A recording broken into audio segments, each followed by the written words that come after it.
¿Cuántas veces has entrado a misa sintiendo que algo falta, pero sin saber exactamente qué es? Te sientas, te persignas, respondes amén, te levantas, te arrodillas, vuelves a casa, y tu vida sigue igual.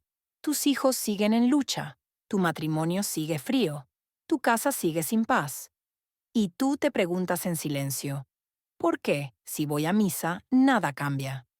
Escúchame con atención, porque lo que voy a decirte ahora puede incomodarte, pero también puede salvar espiritualmente a tu familia. No es que Dios no escuche, no es que la misa no tenga poder, no es que la gracia se haya agotado. La verdad es más dura. Estás entrando al momento más poderoso de la semana, sin saber qué hacer con él. Hay un instante exacto. Apenas el sacerdote pronuncia las primeras palabras, cuando el cielo se abre de manera real, no simbólica. Un instante donde ángeles se inclinan, donde el infierno retrocede, donde la gracia se pone al alcance de tu mano. Y tú, casi siempre, estás distraído. Estás pensando en el tráfico, en la comida, en el trabajo, en la discusión que tuviste en casa. Tu cuerpo entra al templo, pero tu alma se queda afuera, y mientras tanto, la gracia pasa frente a ti, y nadie la toma. Durante años creí que ir a misa era suficiente. Creí que sentarme en el banco, cumplir, escuchar, cantar, me garantizaba frutos, hasta que entendí algo que me estremeció hasta los huesos. La misa no es un ritual para espectadores, es un campo de batalla espiritual. Y tú estás entrando desarmado. Cuando el sacerdote hace la señal de la cruz y dice, en el nombre del Padre, del Hijo y del Espíritu Santo, en ese mismo segundo ocurre algo invisible, pero absolutamente real. No comienza una ceremonia. Se activa una puerta entre tu hogar y el cielo, entre tu familia y la gracia, entre tus heridas y la sanación. Los demonios lo saben, los ángeles lo saben, el cielo lo sabe. El único que casi nunca lo sabe, eres tú. Por eso respondes amén, como si respondieras a cualquier cosa. Sin intención, sin conciencia, sin pedir nada, y una puerta abierta sin nadie que la cruce, se vuelve a cerrar. Déjame contarte algo que vi con mis propios ojos. Había una mujer en Ávila, madre de 4 hijos. Nunca faltaba a misa, siempre en la tercera banca del lado izquierdo, siempre con el velo puesto, siempre con las manos juntas. A los ojos del mundo, era una mujer de fe, pero su casa era un campo de guerra. Un hijo en adicciones, otro fuera de la iglesia, una hija llena de rencor, un marido hundido en el alcohol. Un día me buscó llorando y me dijo, yo voy a misa desde hace 20 años. ¿Por qué Dios no escucha? Y le hice una sola pregunta. ¿Qué pides cuando la misa comienza? Se quedó muda. Nunca había pedido nada. 20 años entrando al cielo con la boca cerrada. Ese día lo entendí todo. La misa no transforma porque tú entres. La misa transforma cuando tú entras sabiendo a qué vienes. Muchos creen que Dios reparte su gracia como quien lanza monedas al aire, a ver a quién le cae, a ver quién la recoge. Eso es mentira. La gracia tiene orden, tiene momentos, tiene llaves. Y una de las llaves más grandes está al inicio.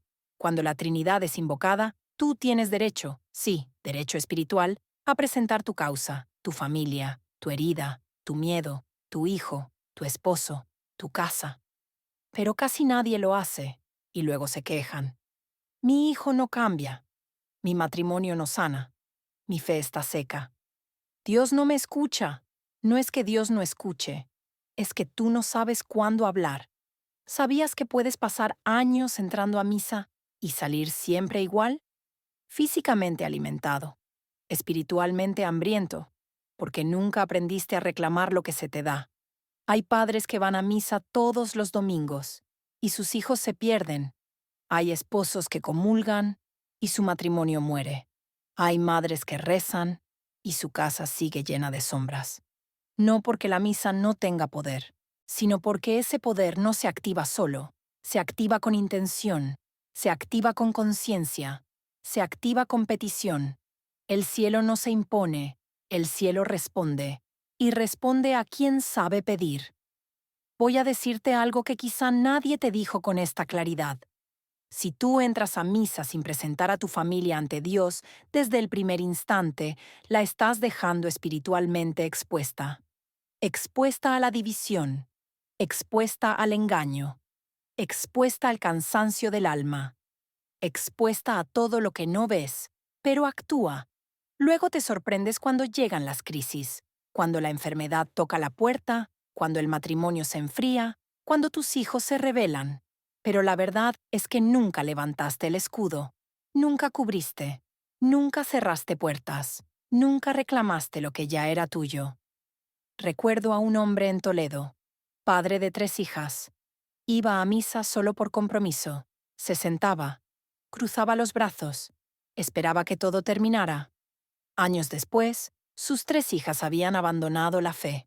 Uno de los matrimonios terminó en fracaso. La familia estaba rota. Me buscó llorando y me preguntó, ¿dónde fallé? Y tuve que decirle la verdad. Fallaste cada domingo, en el primer minuto. Estabas presente de cuerpo, ausente de espíritu. Nunca pediste protección, nunca reclamaste gracia, nunca cerraste las puertas al enemigo. Y el enemigo no perdona descuidos. Tal vez ahora mismo algo dentro de ti se está moviendo, tal vez te estás reconociendo, tal vez te duele lo que escuchas. Si duele, es porque es verdad. Pero no te quedes ahí. Hoy no solo voy a confrontarte, hoy voy a enseñarte, porque hay una forma correcta de comenzar la misa. Hay palabras que abren el cielo. Hay peticiones que activan la gracia. Hay gestos que se convierten en armas espirituales. Y cuando aprendes a usarlas, tu familia ya no vuelve a estar desprotegida. Pero antes de decirte qué pedir, necesito que entiendas por qué casi nadie recibe. Y por qué tú, aunque vayas a misa, muchas veces sales igual que entras. Eso lo vas a comprender en el siguiente momento. Porque lo que ocurre justo cuando empieza la misa determina todo lo que vendrá después. Y hoy, después de escuchar esto, ya no podrás decir que no lo sabías. Ahora escúchame con una atención absoluta, porque aquí viene la verdad que cambia todo. El mayor error espiritual de los católicos no es pecar. El mayor error es entrar en la misa dormidos por dentro. El enemigo no necesita sacarte de la iglesia. Le basta con que entres sin conciencia. Te deja sentarte, te deja persignarte, te deja responder, te deja comulgar incluso. Solo se asegura de una cosa, que no sepas lo que estás haciendo, porque una misa vivida con conciencia destruye planes enteros del infierno. Pero una misa vivida en automático no hiere a nadie, y por eso el primer minuto es tan ferozmente atacado. Justo antes de salir de casa para la misa, discusión. En el camino, tráfico imposible. El niño llora, el celular vibra, te llaman, te retrasas, llegas agitado, llegas cansado, llegas molesto. Nada de eso es casual. El enemigo sabe algo que tú estás empezando a descubrir hoy. Si llegas consciente al inicio, no podrá tocar lo que está sobre tu casa. Por eso te estorba antes de entrar. Por eso te agota antes de comenzar. Por eso te distrae justo en el primer acto. Y cuando por milagro logras estar en el templo a tiempo, cambia de estrategia. Te distrae por dentro. Recuerdos, preocupaciones, juicios, críticas, pensamientos repetitivos. Tu boca responde, pero tu mente vagabundea, y tu corazón está lejos, y el cielo abierto frente a un corazón cerrado. Voy a decirte algo fuerte pero necesario.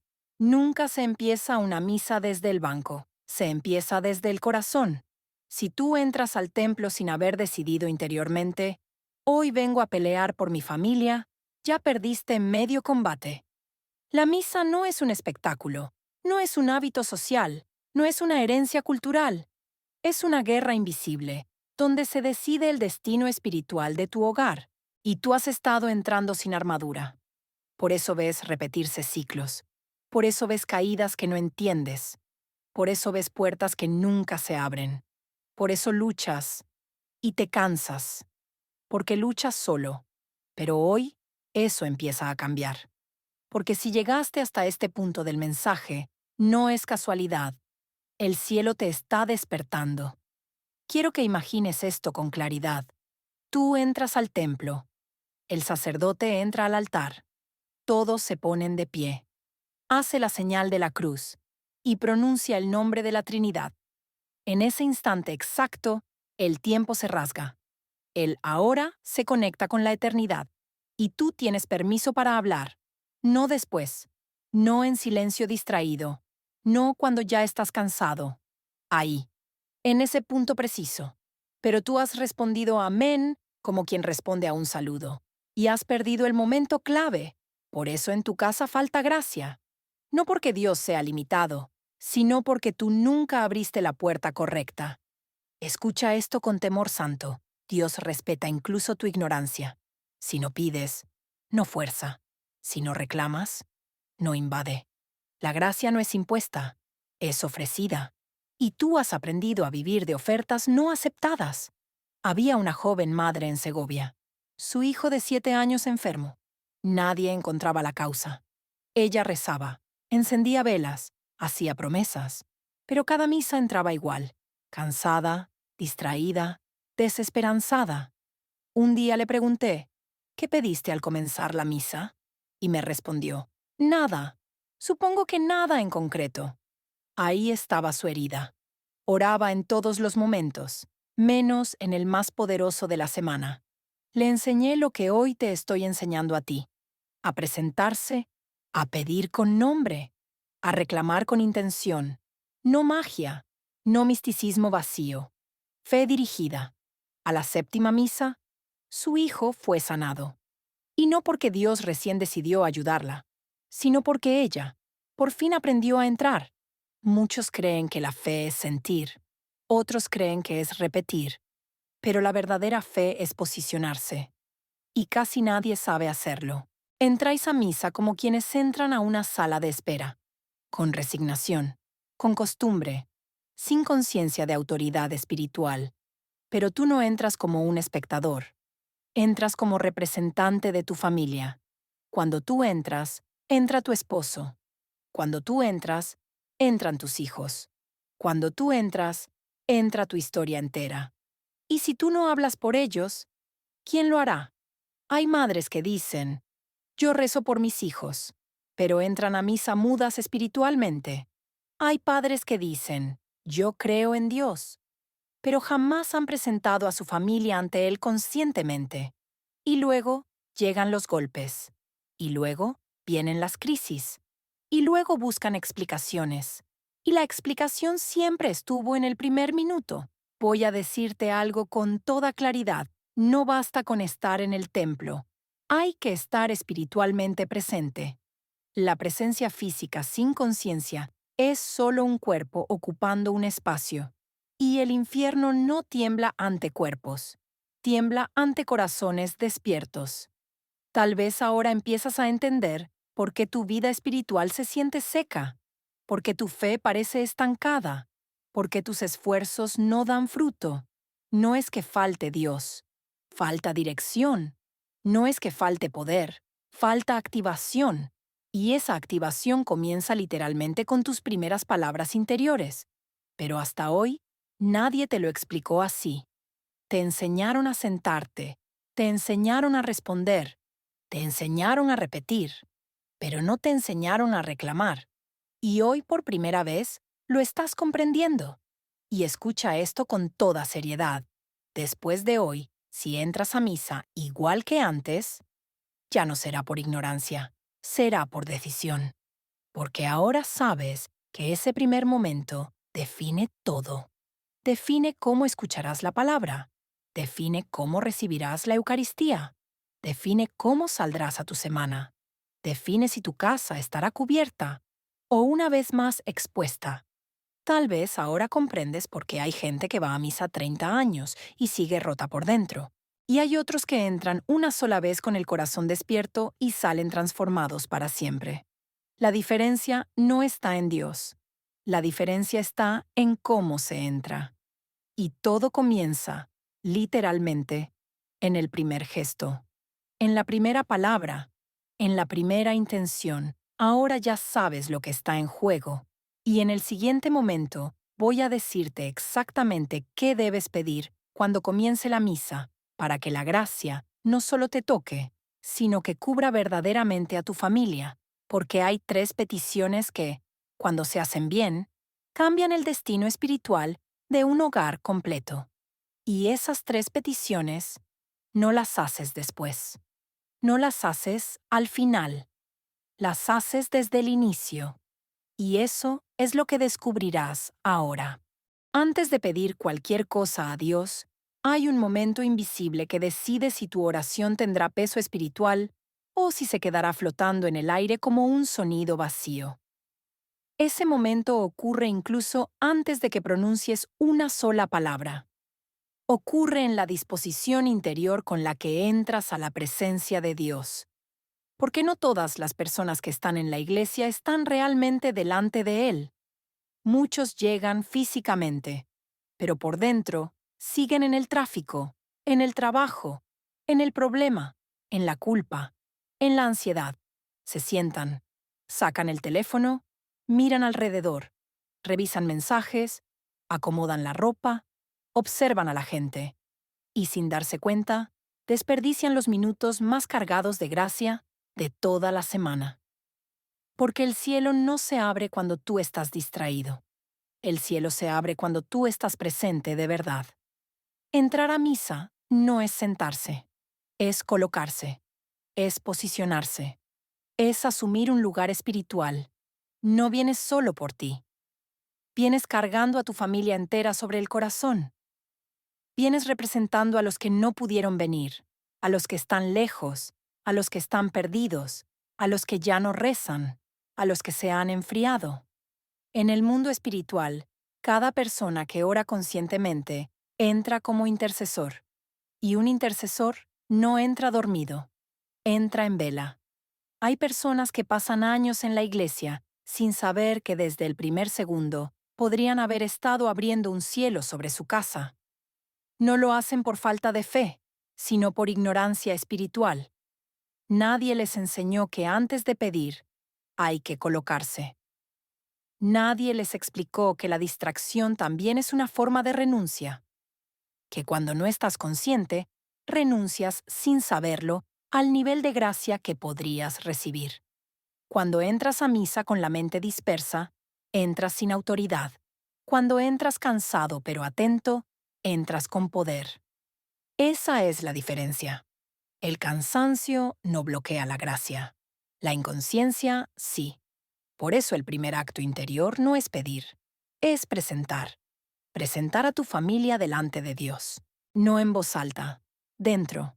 Nombrarlos en silencio. Sentir el peso real de sus vidas sobre tu corazón. Traer sus heridas, sus luchas, sus dudas, sus caídas. Decir interiormente, no vengo solo, vengo por ellos. Ese solo gesto cambia tu posición espiritual. Pasas de espectador a representante, y el cielo responde distinto a un representante. Después de ese gesto interior, viene la primera petición verdadera, no la que se pronuncia con los labios, sino la que se formula en lo profundo, la apertura del corazón, porque un corazón cerrado puede estar en misa 1000 veces y no recibir nada. Y un corazón abierto recibe incluso sin entenderlo todo. Pedir la apertura del corazón no es pedir emociones, es pedir disponibilidad. Es decirle a Dios, no quiero controlar lo que vas a hacer conmigo, no quiero defenderme de tu luz, no quiero ocultarte mis zonas oscuras. Es permitir que Dios entre no solo en lo bonito, sino también en lo que avergüenza. Y ahí es donde ocurre la verdadera conversión. Hay personas que quieren a Dios, pero solo hasta donde les resulta cómodo. Le abren ciertas puertas y les cierran otras.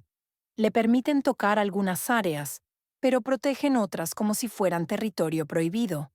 Ese tipo de apertura parcial produce una fe estancada, siempre igual. siempre tibia, siempre sin profundidad. Cuando alguien pide de verdad que el corazón se abra, comienza un proceso que a veces duele. Porque Dios no entra como visita, entra como fuego que limpia. Y no hay limpieza sin incomodidad, pero tampoco hay libertad sin limpieza. He visto personas asistir a misa durante años sin experimentar un solo cambio real. Y luego, un solo domingo, algo se abrió dentro de ellas. No cambió la iglesia, no cambió la liturgia, cambió la disposición interior. Ese día entraron sin defensas, sin máscaras, sin negociación. Y la gracia los alcanzó. La apertura del corazón también significa abrir los oídos espirituales, porque no basta con escuchar sonidos, hay que escuchar mensaje. Hay gente que oye la palabra de Dios como quien oye llover. Entran por un oído y salen por el otro sin tocar el alma. No porque la palabra no tenga poder, sino porque el corazón está sellado. Cuando pides oídos espirituales, estás pidiendo que la palabra no solo se oiga, sino que penetre, que atraviese la coraza del orgullo, de la costumbre, de la indiferencia. Estás pidiendo que lo que se proclama en el altar se convierta en instrucción personal para tu vida. Hay domingos en los que una sola frase puede cambiar un destino entero, pero solo para quien está abierto, para quien escucha como quien espera recibir una orden, no como quien soporta un discurso. La conversión no comienza cuando alguien cambia de conducta, comienza cuando alguien se deja tocar por una verdad que no quería escuchar. Y eso solo ocurre cuando el corazón está abierto, no cuando está resignado. Abierto. Después viene una de las peticiones más poderosas que un ser humano puede pronunciar por otros: cubrir a la familia con la sangre de Cristo. Esta petición no pertenece al lenguaje poético, pertenece al lenguaje de la autoridad espiritual. La sangre no es un símbolo decorativo, es el precio, es el límite, es la frontera. Todo lo que está cubierto por la sangre pertenece a Cristo. Y lo que pertenece a Cristo no puede ser reclamado impunemente por la destrucción. Cuando cubres a tu familia por nombre, estás marcando territorio espiritual. Estás diciendo: ellos no están a la intemperie, tienen dueño, tienen identidad, tienen protección. Y no importa si en ese momento ellos creen o no. No importa si están cerca o lejos. En el mundo espiritual, el nombre pronunciado con fe tiene peso real. Hay familias que viven bajo ataque constante, no porque Dios las haya abandonado, sino porque nadie se levantó a cubrirlas. Nadie reclamó. Nadie intercedió. Nadie marcó el límite. Y el enemigo siempre ocupa los espacios no defendidos. Cuando cubres con la sangre, haces tres cosas al mismo tiempo: proteges, sanas y restableces autoridad. Proteges contra lo que viene de fuera. Sanas lo que ya está herido. Y restauras el orden espiritual que quizás se rompió hace años por decisiones erradas, pecados no resueltos, heridas no perdonadas. He visto familias perseguidas por enfermedades repetitivas, generaciones con el mismo patrón de sufrimiento. Y cuando alguien comenzó a cubrir con perseverancia, el ciclo empezó a romperse. No siempre de inmediato, pero de manera irreversible, porque cuando la sangre marca un territorio, el enemigo puede rondar, pero ya no puede poseer. Cubrir no significa que no llegarán pruebas. Significa que las pruebas no se convertirán en destrucción permanente. Significa que aunque haya lucha, no habrá dominio. Aunque haya caída, no habrá condena. Aunque haya oscuridad, no echará raíces eternas. Esta petición debe hacerse con los nombres, con intención, no de forma genérica. Nombrar es convocar. Nombrar es identificar. Nombrar es presentar a la persona directamente ante la cruz. Y donde la cruz se hace presente, el infierno pierde terreno. Y cuando el corazón ya se ha abierto y la sangre ya ha sido invocada, comienza a producirse un cambio en la atmósfera invisible del hogar. A veces, No se nota de inmediato con los ojos, pero se siente. Algo se mueve, algo se calma, algo cede, algo comienza a alinearse. No todos los cambios son inmediatos, pero todos los cambios verdaderos comienzan primero en lo invisible y solo después se manifiestan en lo visible. Pero ahora, escucha con atención, porque hay una tercera petición que muchos no se atreven a hacer. Aunque es precisamente la que determina si la gracia que desciende sobre tu familia permanece o se evapora en cuestión de horas. Esta tercera súplica no es suave, no es delicada. Es una declaración de guerra espiritual. Es la petición que expulsa de tu hogar todo espíritu de división, porque quiero que entiendas algo que casi nadie te ha explicado con claridad. La mayoría de los problemas en las familias no nacen en lo visible, no nacen en la economía, no nacen en el carácter, no nacen en la incompatibilidad. La raíz más profunda casi siempre es la división espiritual. Y donde hay división, la gracia no puede permanecer. La división comienza con pequeñas grietas, una palabra mal dicha, un resentimiento que no se perdonó, una herida que se ocultó debajo de la alfombra, una desconfianza que se dejó crecer. Y poco a poco, sin que nadie lo note, el ambiente del hogar cambia. Donde antes había ternura, ahora hay tensión. Donde antes había diálogo, ahora hay silencio. Donde antes había oración, ahora hay cansancio espiritual. Cuando tú, al inicio de la misa, pides con fe que todo espíritu de división sea expulsado de tu casa, no estás hablando en metáforas. Estás cerrando puertas invisibles que llevan años abiertas. Estás arrancando de raíz fuerzas que se alimentaban del conflicto, del orgullo, de la dureza de corazón. Estás limpiando el aire espiritual que respiran tus hijos mientras duermen. Debes nombrar esa petición con valentía, no con miedo, no como quien pide un favor tímidamente, sino como quien ejerce autoridad espiritual. Debes decir en tu interior, Espíritu Santo, expulsa de mi hogar todo espíritu de enfrentamiento, de frialdad, de violencia, de ruptura. Expulsa todo lo que no viene de Dios. Devuélvenos la unidad que el enemigo ha querido robarnos. Porque la división no siempre se manifiesta en gritos. A veces se manifiesta en indiferencia. A veces ya no hay discusiones, pero tampoco hay amor, solo convivencia vacía. Y eso también es muerte espiritual. A veces no hay golpes, pero hay desprecio. Y eso también destruye lentamente. He visto hogares donde nadie gritaba, nadie se insultaba, pero tampoco nadie se abrazaba. Hijos que crecen emocionalmente huérfanos, aunque tengan a sus padres vivos. Matrimonios que funcionan como empresas, no como alianzas de amor. Y todo eso empezó el día en que dejaron de proteger la unidad espiritual de la familia. Cuando tú haces esta tercera petición con fe, algo comienza a cambiar, incluso si al principio no lo notas.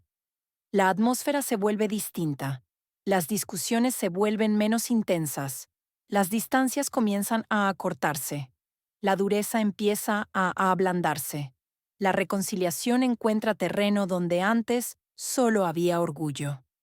Recuerdo una familia donde el padre y el hijo mayor llevaban 6 años sin dirigirse la palabra. Vivían bajo el mismo techo como extraños. La madre estaba desgastada, oraba, lloraba, suplicaba, pero el ambiente seguía igual. Un domingo comprendió que nunca había pedido directamente en misa que el espíritu de división fuera expulsado de su hogar. Comenzó a hacerlo cada semana, con lágrimas, con ayuno, con perseverancia. A los 3 meses, una noche cualquiera, nada espectacular, el hijo entró a la cocina y dijo simplemente, «Mamá, ya no quiero vivir así». Esa misma noche habló con su padre por primera vez en 6 años. El hielo se rompió. La grieta comenzó a cerrarse. No fue magia. Fue una guerra peleada en silencio y ganada con fe. Pero ahora debes entender algo que te sacudirá. El enemigo conoce perfectamente este instante. Sabe exactamente cuándo la gracia está descendiendo con mayor fuerza. Sabe cuándo tú puedes cambiar el destino espiritual de tu familia con una sola misa bien vivida. Y por eso, justo antes de entrar a la iglesia, empieza el combate. Nada se estropea casualmente antes de la misa. El tráfico que de repente se vuelve imposible. El cansancio que cae justo ese día como si te hubieran drenado las fuerzas. La discusión inesperada antes de salir de casa. El niño que llora sin motivo. El teléfono que suena con problemas urgentes. La mente que se llena repentinamente de preocupaciones. Todo eso no es simple coincidencia. Es estrategia. Porque el enemigo no necesita impedirte ir a misa. Le basta con lograr que llegues distraído, tenso, acelerado, vacío por dentro. Le basta con hacer que tu cuerpo esté presente, pero tu alma ausente. Y entonces tú entras, te sientas, respondes mecánicamente y pierdes el momento más poderoso de la semana sin siquiera darte cuenta. Y aun si logras llegar en calma, aun si te sientas a tiempo, el ataque continúa desde adentro. Pensamientos que te sacan del momento. Juicios hacia los demás. Comparaciones. Recuerdos que te inquietan. Preocupaciones que te roban la atención. Y así, mientras el cielo se abre, tú sigues encerrado en tu ruido interior. Pero ahora tú ya sabes esto, y el conocimiento te hace responsable, porque desde este momento, cada distracción antes de la misa será una señal de que estás entrando en terreno sagrado. Cada obstáculo será una confirmación de que esa misa tiene un propósito especial para tu familia. Cada resistencia será la prueba de que hay algo grande en juego. Por eso no luches contra las distracciones con enojo. Lucha con conciencia. Cuando el cansancio llegue, comprende que estás por recibir fuerza. Cuando surja la discusión, entiende que alguien no quiere que tú ores con claridad. Cuando aparezcan los pensamientos dispersos, vuelve con suavidad, una y otra vez, a tu intención. Y aquí viene una verdad que pocos aceptan. Pedir bien no basta. Puedes haber hecho las 3 peticiones con lágrimas. Puedes haber reclamado protección, apertura del corazón y expulsión de la división. Pero si después no sabes cómo vivir cada parte de la misa, esa gracia se quedará en la superficie de tu vida y no penetrará en lo profundo. Porque la misa no es solo un punto de partida, es un recorrido. Y cada momento que viene después necesita ser habitado con la misma conciencia con la que pediste al inicio. No basta con abrir el cielo, hay que caminar dentro de él. Muchos piden con fe al comienzo, pero luego se vuelven espectadores. Vuelven a la pasividad, vuelven a estar ausentes, vuelven a escuchar sin escuchar. Y así la gracia, que había empezado a fluir con fuerza, se diluye como agua derramada sobre tierra dura. Dios no busca visitantes, busca participantes. No busca oyentes, busca corazones disponibles. Y ahora tú estás a punto de comprender algo que cambiará para siempre tu forma de vivir cada momento de la celebración. Porque lo que ocurre después de estas peticiones no es una secuencia de rituales. Es un diálogo vivo entre el cielo y tu vida concreta. Es ahí donde Dios empieza a hablarte de formas que no siempre son suaves. A veces son consuelo, a veces corrección, a veces dirección, a veces poda. Lo que tú pides al inicio determina la calidad de lo que recibirás después. Y lo que hagas con lo que recibas después determina el rumbo espiritual de toda tu semana. Y, sin que lo notes, de toda tu familia. Por eso ahora, más que nunca, necesitas aprender a no ser solo alguien que pide, sino alguien que se deja transformar. Porque la gracia no fue hecha para adornarte, fue hecha para rehacerte por dentro. Y en el próximo paso del camino, Dios no solo te escuchará, empezará a hablarte directamente. En su palabra, en los gestos, en los silencios, en lo que sucede en el altar, en lo que se mueve dentro de ti mientras permaneces de pie, sentado, arrodillado. Ahora ya abriste la puerta. Ahora deberás aprender a caminar dentro de la casa. El primer momento verdaderamente decisivo para recibir la gracia sin sabotearla comienza justo después del inicio de la misa. Es el acto penitencial. Y aquí sucede uno de los errores más graves de la vida espiritual moderna. La mayoría de las personas cree que basta con repetir unas palabras para quedar limpia por dentro. Pero el cielo no responde a fórmulas memorizadas, responde a corazones desnudos. Cuando el sacerdote invita a reconocer los pecados, no está cumpliendo un trámite litúrgico. Está abriendo una puerta invisible por la cual la gracia puede entrar o quedarse afuera, porque la gracia no entra en un vaso lleno de orgullo, no entra en un corazón que se justifica a sí mismo, no entra donde el pecado ha sido normalizado. Muchos dicen, yo confieso, como quien pasa lista, sin detenerse, sin mirar su semana, sin revisar sus palabras, sin recordar sus gestos. Pero en ese momento no se te pide una confesión pública.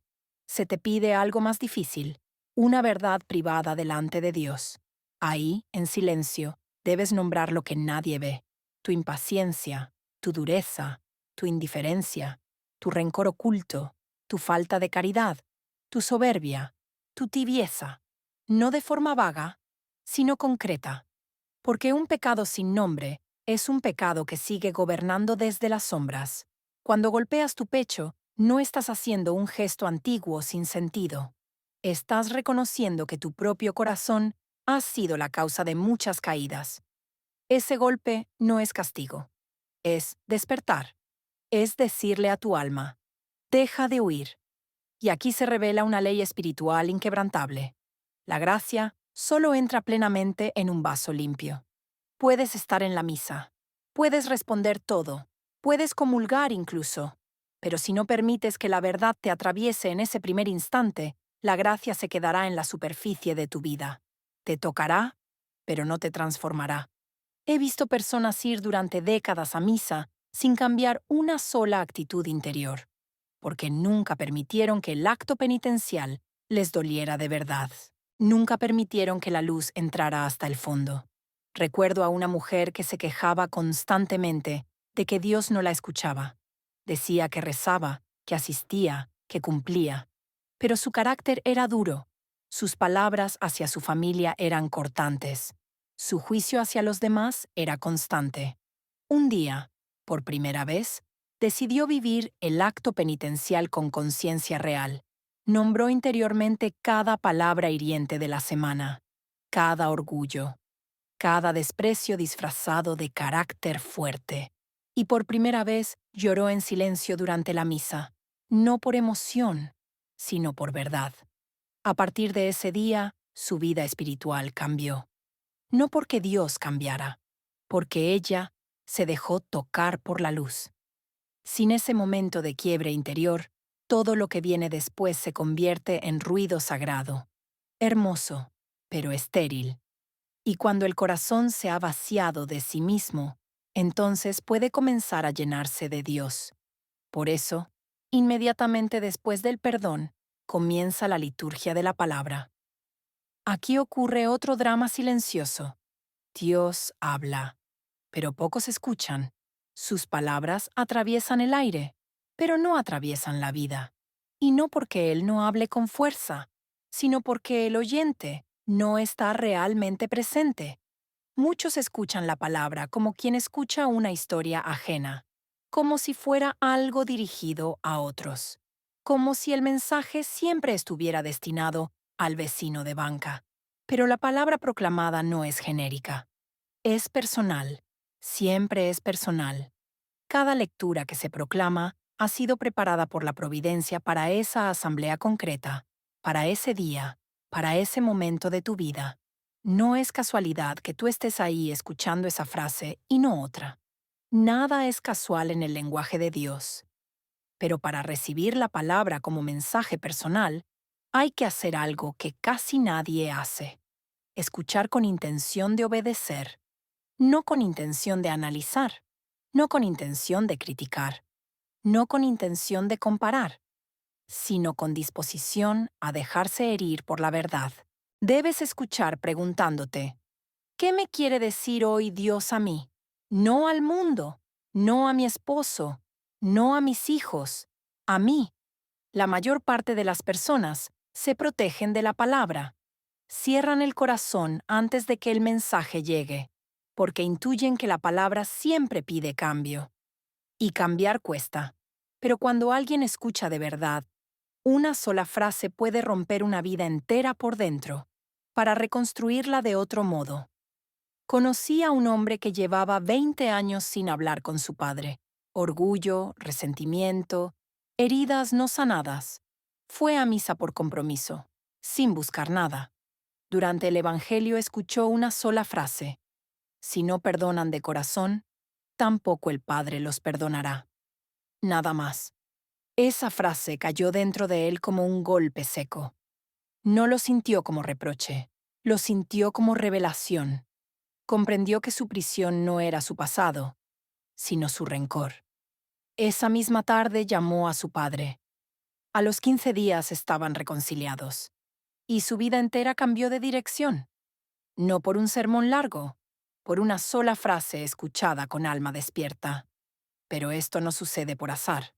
Sucede cuando el oyente deja de ser espectador y se convierte en interlocutor. Durante las lecturas tu corazón no debe estar pasivo. Debe estar activo, buscando, comparando, relacionando tu vida con la palabra. Cada historia bíblica no está ahí como un recuerdo del pasado. Está ahí como espejo del presente. Cuando escuchas hablar de traición, pregúntate, ¿dónde estás siendo infiel? Cuando escuchas hablar de fe, pregúntate, ¿dónde estás dudando? Cuando escuchas hablar de perdón, pregúntate, ¿a quién te niegas a soltar?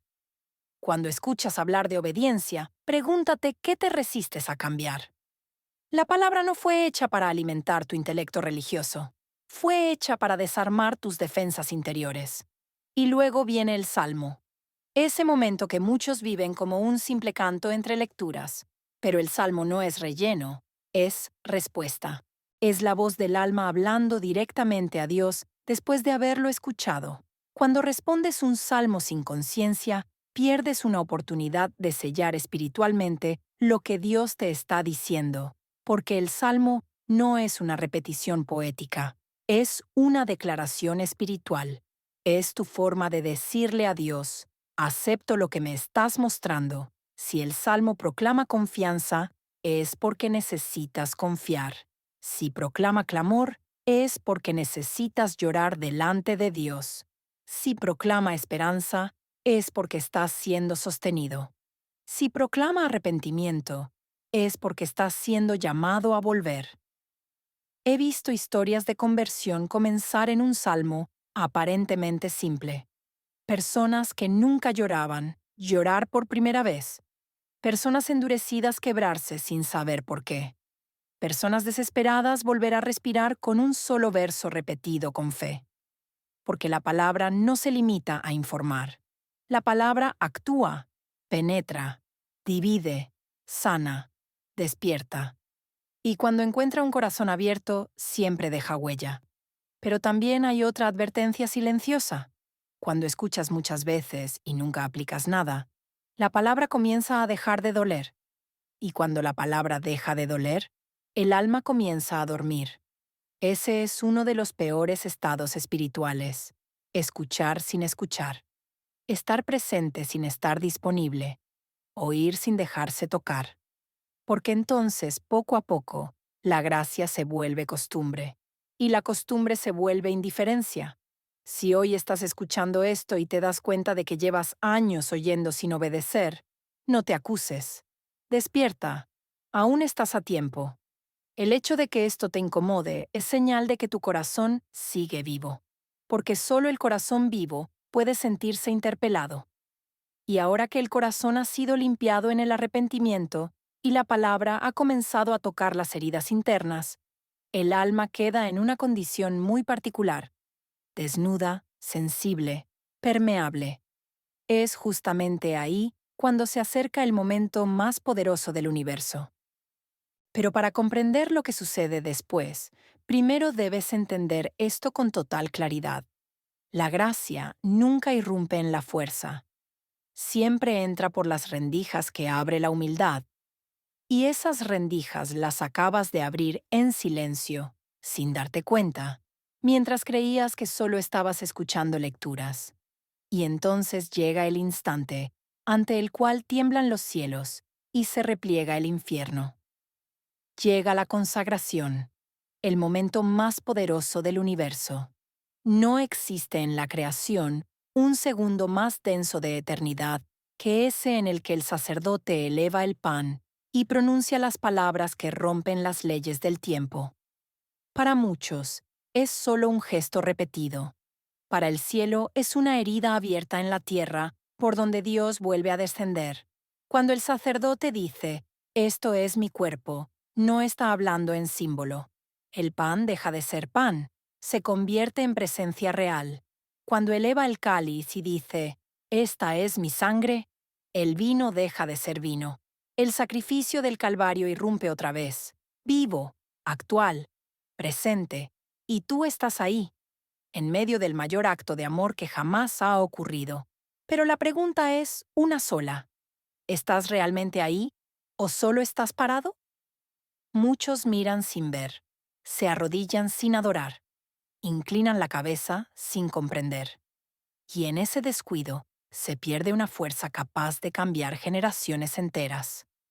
En ese segundo exacto, cuando el cielo se abre, es cuando debes presentar a tu familia una por una, no de forma genérica, por nombre, como quien coloca a cada ser amado dentro de la herida abierta del corazón de Cristo.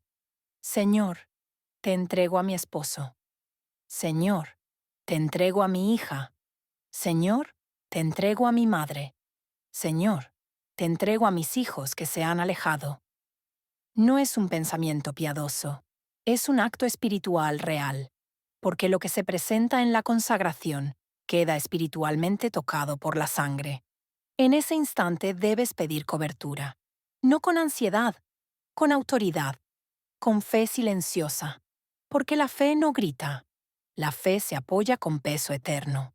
Conocí a un hombre cuya familia arrastraba durante generaciones una cadena de destrucción, suicidios, adicciones, ruinas económicas, violencia. Todo parecía condenado a repetirse.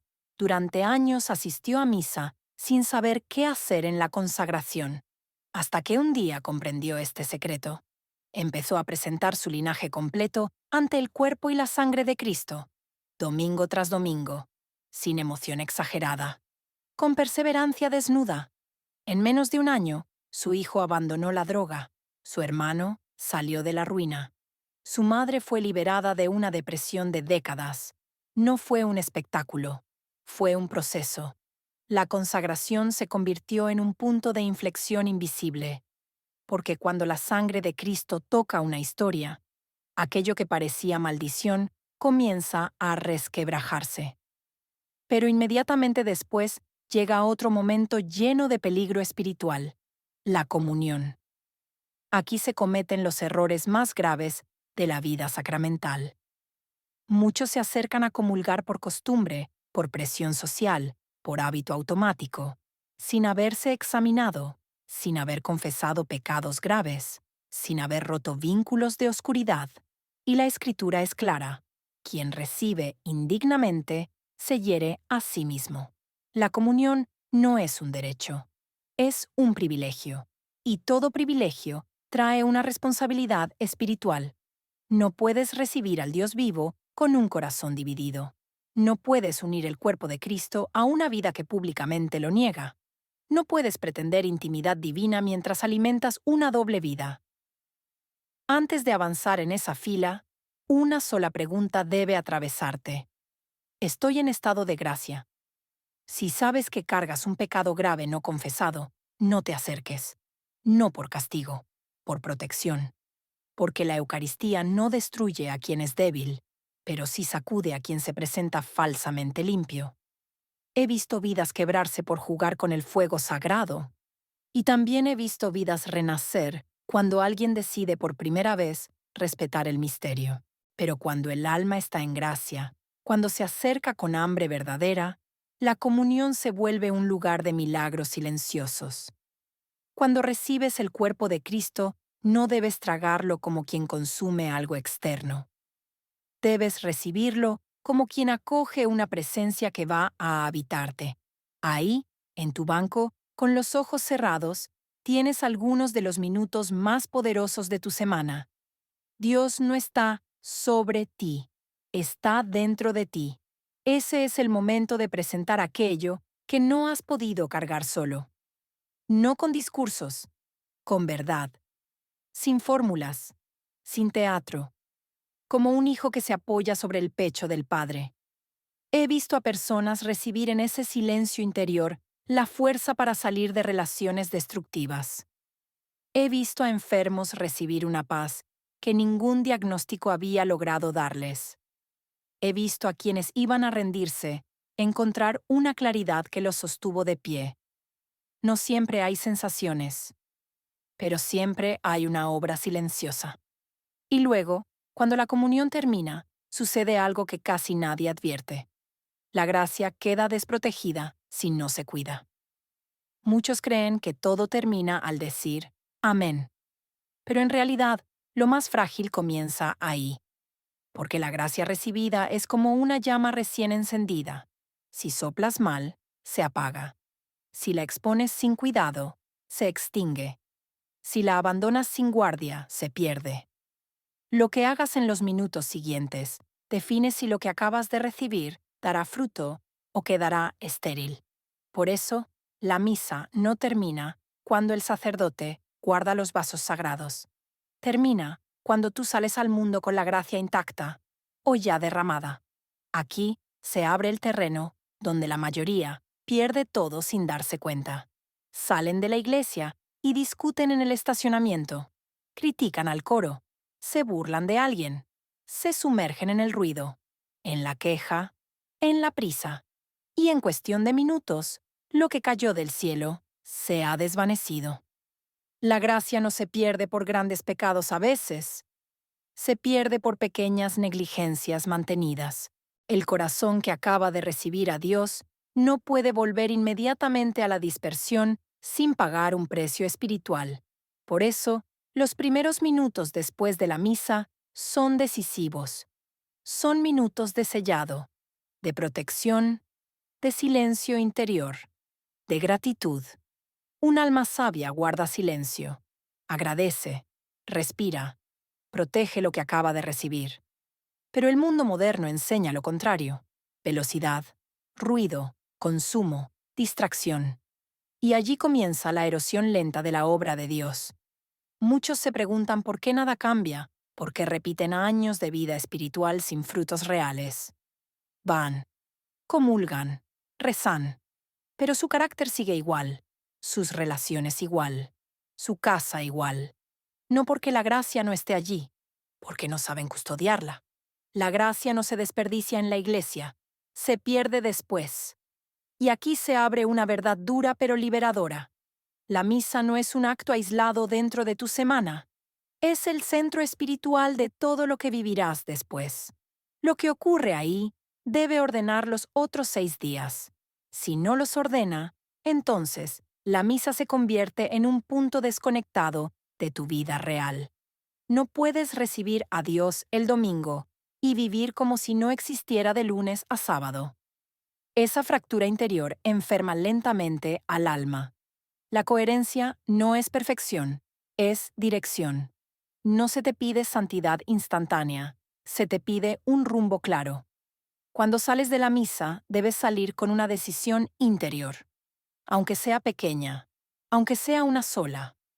Algo que la palabra te haya mostrado, algo que la Eucaristía te haya tocado. Porque donde no hay decisión, la gracia se diluye. Y ahora se abre una pregunta inevitable: si la gracia puede recibirse, si la gracia puede perderse. Entonces, ¿cómo se protege? ¿Cómo se conserva viva en medio del ruido, del mundo, de las pruebas? Porque recibir es solo el inicio. Permanecer es la verdadera batalla. Y eso es lo que define todo lo que viene después. Cuando termina la misa, Muchos creen que ya todo está hecho, que lo esencial ocurrió en el altar y ahora se puede volver tranquilamente a la rutina. Pero Santa Teresa enseñó algo muy duro y muy verdadero. La gracia es un fuego vivo, y todo fuego, si no se protege, se apaga en minutos. El enemigo no espera horas, no espera días. Ataca inmediatamente, y por eso los primeros 30 minutos después de la misa son los más peligrosos y, al mismo tiempo, los más decisivos de toda la semana. Hay personas que reciben una gracia inmensa en la comunión y la pierden antes de llegar a su casa, no por un pecado grave en apariencia, sino por pequeñas grietas, una discusión en el coche, una crítica, una queja, un pensamiento de desprecio, una palabra dicha sin vigilancia. Santa Teresa escribía que la gracia no se pierde siempre por grandes caídas, sino por pequeñas distracciones no vigiladas. Y esas distracciones aparecen justamente cuando el alma baja la guardia, convencida de que ya cumplió. El ataque inmediato del enemigo es sutil. No suele manifestarse como algo oscuro o espectacular.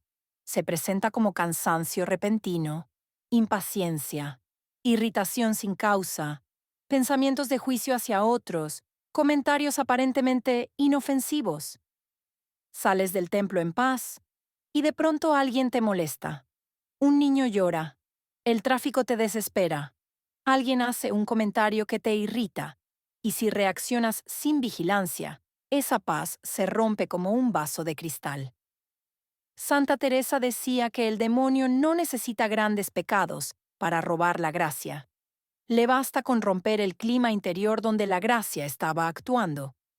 Por eso ella pedía a sus hijas espirituales que al salir de la misa caminaran como si llevaran dentro un tesoro frágil, que necesitaba silencio, cuidado y recogimiento. Hay familias que, dentro del templo, reciben una unción verdadera, y en el estacionamiento ya están discutiendo. El padre critica al sacerdote, la madre se queja del tiempo de la misa, los hijos se burlan, y en menos de 5 minutos, la atmósfera que el Espíritu Santo había construido durante una hora queda destruida. Esto no es casual, es una estrategia espiritual. Por eso, la primera regla para proteger la gracia después de la misa es el silencio interior y exterior. No un silencio vacío, sino un silencio lleno de presencia. Santa Teresa explicaba que, después de un encuentro profundo con Dios, el alma debe quedarse en actitud de escucha, como la tierra recién regada que no debe ser pisoteada. No es momento de conversaciones banales, ni de quejas, ni de noticias, ni de redes sociales. El celular, en esos primeros minutos, se convierte en una puerta abierta por donde se escapa la gracia.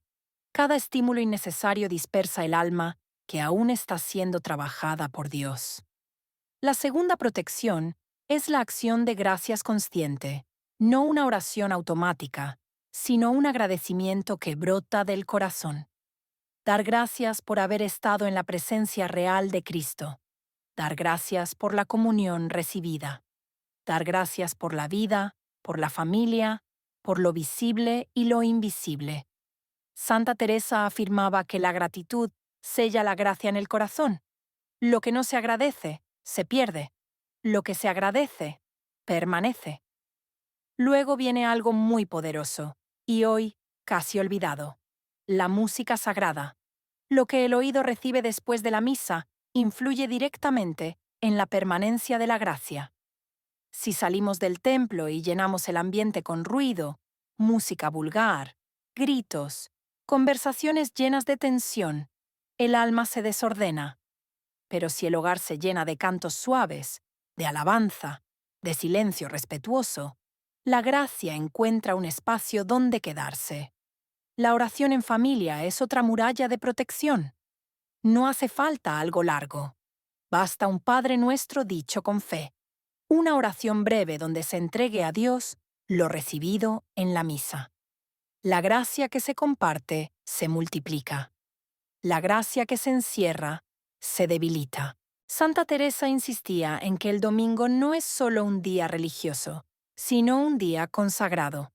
Lo que se consume después de la misa, no solo comida, sino palabras, programas, conversaciones, pensamientos, determina si la gracia crece o se marchita. No es lo mismo volver del templo y encender cualquier contenido en la televisión que cuidar lo que entra por los sentidos. No es lo mismo pasar el resto del día en quejas y conflictos que conservar un clima de paz. El domingo es como una extensión del altar. Lo que haces después de la misa debe estar en coherencia con lo que recibiste en ella. Cuando esa coherencia se rompe, la gracia se debilita. Cuando se mantiene, la gracia empieza a transformar profundamente la vida. Hay hogares donde, después de misa, se respira una atmósfera distinta. No porque no haya problemas, sino porque hay una presencia. Se come con gratitud, se habla con más cuidado, se escucha con más paciencia. Ese hogar se convierte en un lugar donde la gracia no solo entra, sino que habita. Pero hay un peligro particularmente grave que Santa Teresa señalaba con firmeza: la crítica y el juicio. La lengua tiene un poder espiritual enorme. Una palabra de crítica pronunciada después de recibir la comunión tiene un peso que muchos no imaginan. No es solo una opinión, es una ruptura interna de la obra que Dios estaba haciendo. Criticar al sacerdote, a los fieles, a la iglesia, a los miembros de la familia, justo después de la misa, es como derramar agua sobre un fuego sagrado. La crítica enfría, el juicio enfría, la burla enfría, y lo que se enfría, se apaga. Santa Teresa decía que el enemigo se esconde muchas veces en la lengua, porque sabe que una sola palabra maldicha puede hacer más daño que 1000 pensamientos oscuros.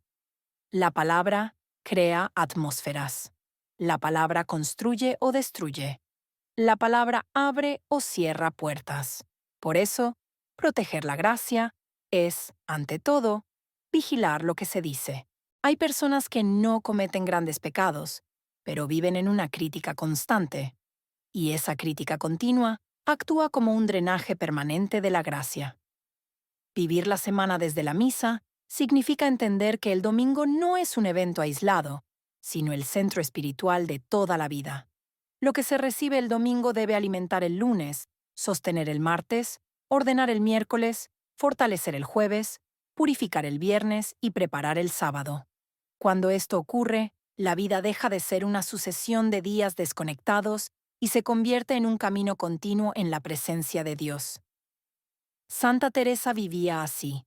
Cada misa era para ella una fuente de renovación que determinaba toda su semana. No separaba la vida espiritual de la vida diaria. Todo nacía del altar y volvía al altar. Por eso su fe no era intermitente, sino ardiente. Muchos buscan milagros espectaculares, pero descuidan estas pequeñas fidelidades después de la misa, que son las que permiten que la gracia actúe en profundidad. No hay transformación verdadera sin protección diaria de lo recibido. La gracia no se impone. La gracia se cuida, se protege, se honra, se defiende.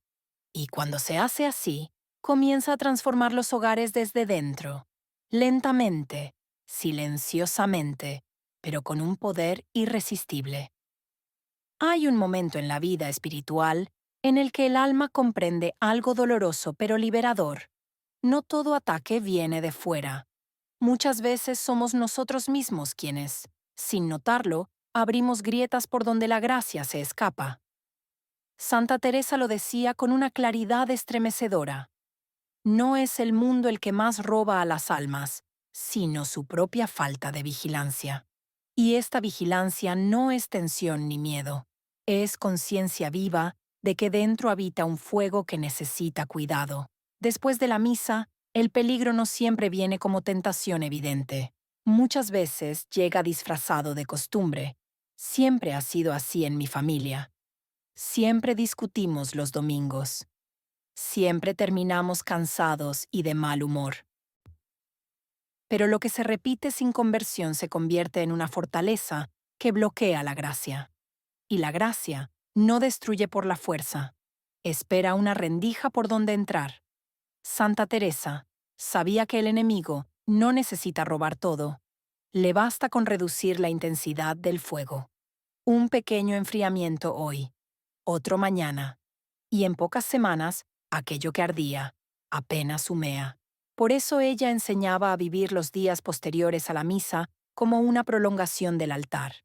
Caminar, hablar, decidir, elegir, como quien aún está de rodillas ante Dios. Hay hogares donde la gracia entra todos los domingos, pero nunca se establece. Entran en un ciclo invisible: recibir, perder, volver a recibir, volver a perder.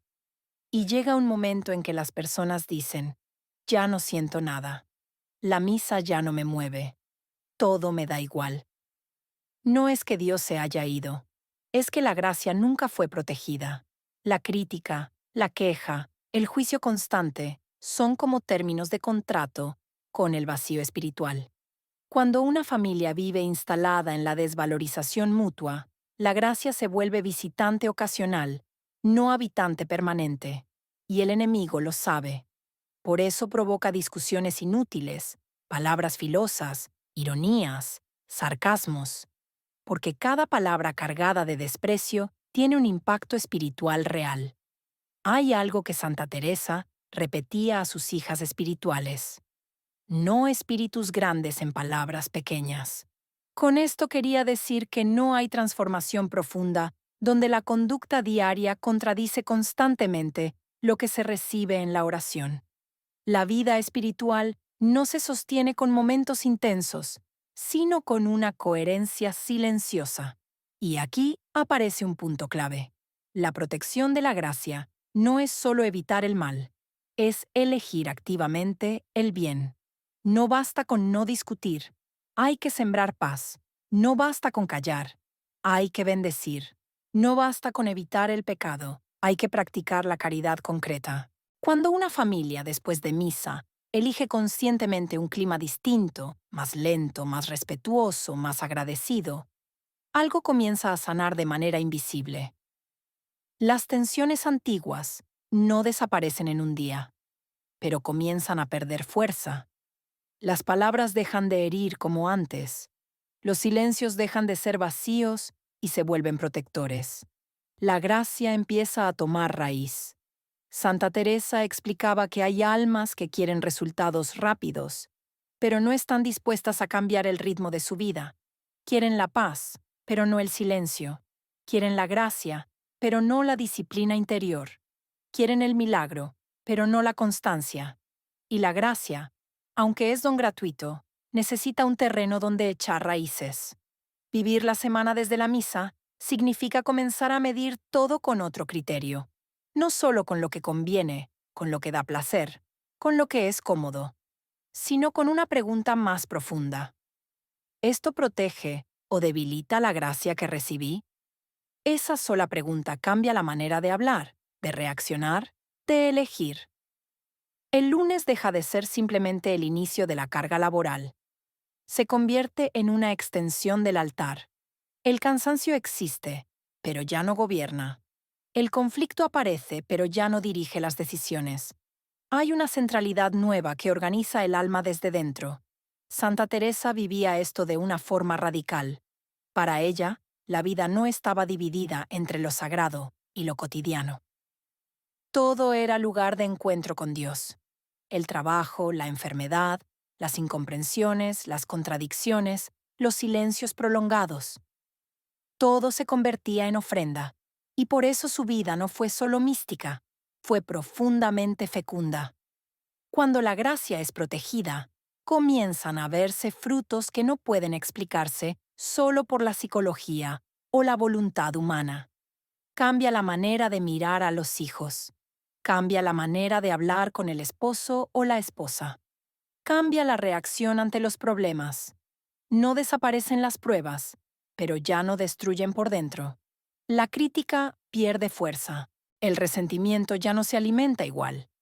El miedo deja de tomar decisiones. El pasado ya no gobierna el presente con la misma intensidad. Todo esto no ocurre de golpe. pero ocurre realmente cuando la gracia permanece.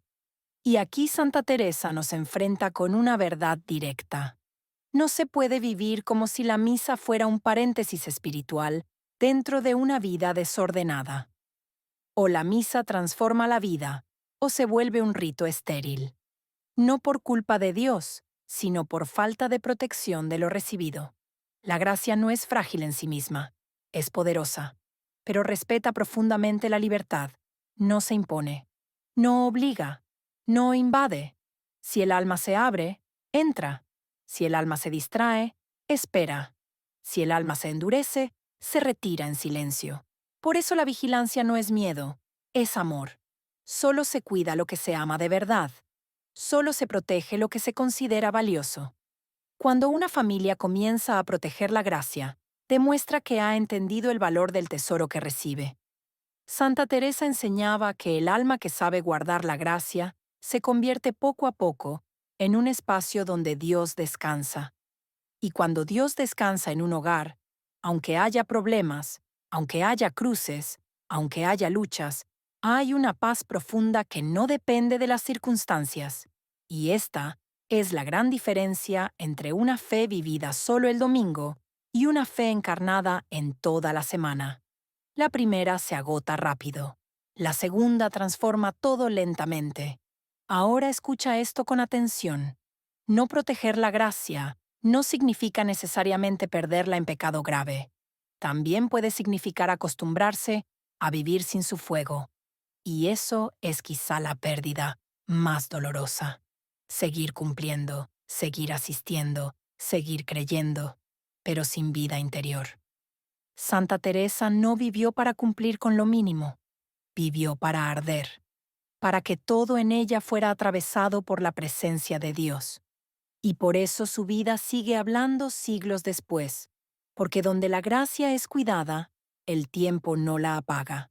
Hoy, después de cada misa, tú decides en qué dirección se inclina tu semana, hacia la dispersión o hacia la unidad interior, hacia el ruido o hacia la presencia, hacia la queja o hacia la gratitud. Nadie puede decidirlo por ti. Ni siquiera Dios lo impone. La gracia se ofrece, pero se protege por amor. Aquí se juega algo muy profundo. No solo recibir la gracia, sino permitir que transforme de verdad tu vida y la de tu familia. Porque una gracia no protegida se vuelve recuerdo. Una gracia protegida se convierte en camino. Tal vez ahora entiendes por qué durante tantos años ibas a misa y salías igual. Tal vez hoy, por primera vez, has visto que no era que Dios no te daba gracia, era que tú no sabías recibirla, pedirla y protegerla. Santa Teresa lo decía con una claridad que estremece el alma. No es que Dios se canse de dar, es que nosotros nos cansamos de recibir. Ella también repetía una frase que hoy quiero dejar grabada en tu corazón. Nada te turbe, nada te espante, solo Dios basta. Porque quien ha aprendido a vivir la misa de verdad, ya no vive desde el miedo. Hoy has aprendido algo que cambia destinos, que al iniciar la misa debes pedir con intención, que durante la misa debes participar con conciencia y que después de la misa debes proteger como un tesoro lo que recibiste. Esto no es magia, no es superstición, no es un rito automático. Esto es una decisión. La decisión de dejar de ser un espectador pasivo y convertirte en un guardián espiritual de tu familia. Porque la gracia que tú sabes pedir cubre a tus hijos. Porque la gracia que tú sabes recibir sana matrimonios. Porque la gracia que tú sabes proteger rompe cadenas que vienen de generaciones. Y ahora quiero hablarte directamente a ti, sin símbolos, sin metáforas. Si sigues viviendo la misa como un trámite, tu vida seguirá igual. Si empiezas a vivir la misa como un combate espiritual consciente, tu casa no volverá a ser la misma. Santa Teresa intercede hoy por ti, no como una idea lejana, sino como una madre espiritual que lucha por las almas que quieren despertar. Ella ora para que tú aprendas a pedir. Ella ora para que tú aprendas a recibir. Ella ora para que tú no vuelvas a perder lo que el cielo te entrega. Y ahora te dejo 3 palabras de Teresa para que las hagas tuyas hoy. Solo Dios basta. No te rindas. La gracia transforma lo imposible. Si este mensaje te tocó, si en algún punto sentiste que Dios te hablaba a ti y no a otro, te invito a hacer algo ahora mismo. Escribe en los comentarios: Señor, hoy empiezo a vivir la misa de verdad. Compártelo con alguien que ame a su familia, pero está espiritualmente cansado. Y suscríbete, porque este canal no existe para entretenerte, existe para ayudarte a despertar. Que la gracia de Dios cubra tu casa. Que la sangre de Cristo proteja a tu familia. Que el Espíritu Santo guíe cada una de tus decisiones. Y que la próxima misa a la que vayas no sea una más, sea el comienzo de una vida nueva.